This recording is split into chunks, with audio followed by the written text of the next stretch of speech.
The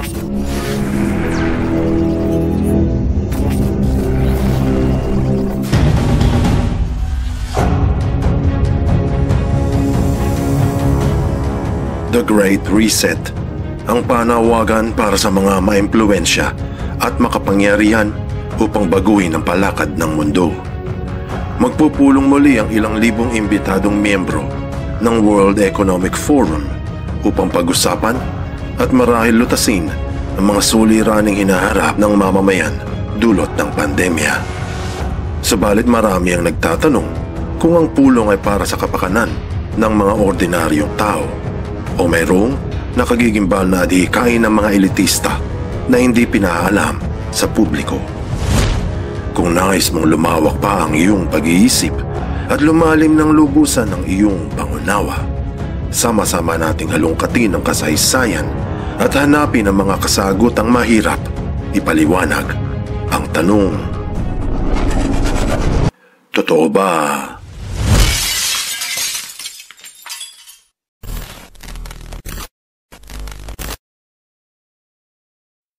Ano ang Great Reset?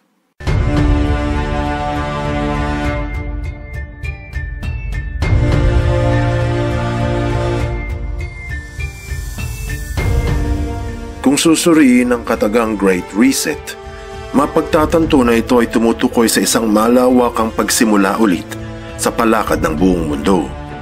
Ang dating sistema ay pinaniniwalaang hindi na epektibo upang matugunan ang mga suliraning dulot ng pandemya.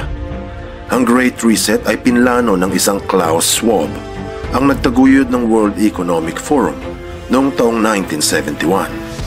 Taon-taon, ang mga napiling mga negosyante, profesor, politiko, dalubhasa, minsan artista at mga may katungkulan sa pribado at pampublikong sektor ay nagpupulong madalas sa bansang Switzerland sa mayelong lugar ng Davos. Kaya minsan, ang tawag dito ay Davos Forum. Si Klaus ang nagsulat ng Davos Manifesto, ang dokumentong naglalaman ng panawagan sa mga kumpanya at mga negosyo. Ayon sa kasulatan, ang mga ito ay hindi lamang upang kumita ng pera, ngunit kailangan magbigay din ng seguridad sa pamumuhay ng taong bayan. Iba-ibang paksa ang pinupunteriya ng pagpupulong. Depende kung anong malaking problema ang nababatid ng mga miyembro nito. Ngunit mula noong taong 2020, ang pinagtutuunan ng pansin ay ang nakahahawang sakit. Mababasa sa mga kasulatan ng WEF na ang takbo ng ekonomiya, politika at lipunan ay kailangan magdaan sa isang napakalaking pandaigdigang reforma na magbibigay buhay sa bagong simula, ang Great Reset. Ayon sa ulat ng Bloomberg, napalaki ng palaki ang utang ng buong mundo dahil sa pinsalang natamo sa sakit na COVID-19. Magugulat ka kung maririnig mo na ang utang ng mga bansa sa iba't ibang bangko ay halos 300 trilyong dolyares. At ang ulat ng kagawaran ng pera sa bansang Pilipinas na sa buwan ng Hulyo taong 2021, ang suma total na utang ng bansa ay lumampas na ng 11 trilyong piso o mga 220 bilyong dolyares. Siguradong magugulantang ka dahil ang ibig sabihin nito na ang bawat Pilipino na nabubuhay ngayon, bata man o sanggol, dalaga o binata, matanda o may asawa, mahirap at mayaman, ay may utang sa bangko na 100,000 piso.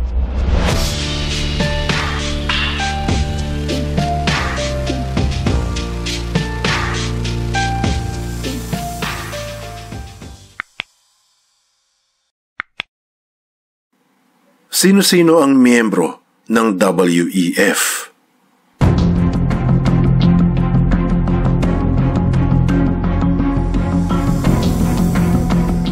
Ang pinakaplano di umano ng World Economic Forum agenda ay para matustusan ang pangangailangan ng bawat tao sa buong mundo. Ang panukala ay may ilang bahagi. Sasaluhin nito ang mga problema na may ugnay sa ekonomiya, kalikasan at mamamayan. Sinabi na dahil sa pandemya, kailangan ng mag-reset ang lahat ng aspekto ng ating lipunan mula sa edukasyon hanggang sa trabaho. Lahat daw ng bansa ay kailangang sumali.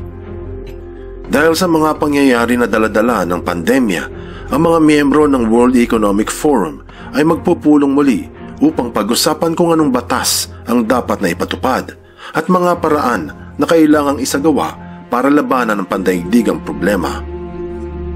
Kabilang sa mga dating dumalo ay sina Donald Trump, Tony Blair, George Soros, Mark Zuckerberg, Bill Gates at iba pang mga CEO ng malalaking kumpanya katulad ng Coca-Cola, Uber at IBM.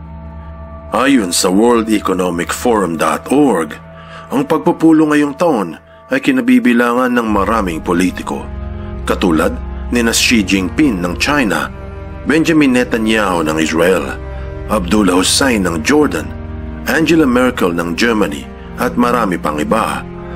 Bagamat sa papel, tila mabuti ang pakay para sa sanlibutan, ngunit marami ang naghihinala at marami ang nagpoprotesta dahil sa ang tunay daw na pakay ng WEF ay alagaan ng kayamanan ng mga miyembrong elitista.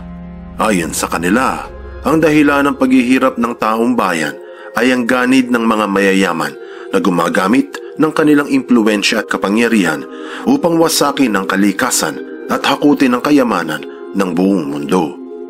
Kung iisipin, 5 dekada na ang nakalilipas mula nung nabuo ang samahan ng dumadalo sa World Economic Forum, pero tila hindi naman napabuti ang pamumuhay ng ordinaryong tao.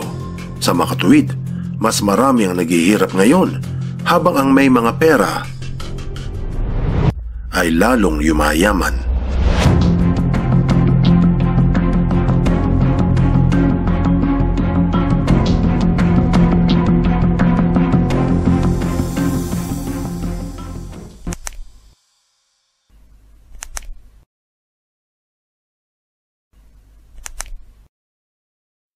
Bakit marami ang nababahala sa WEF?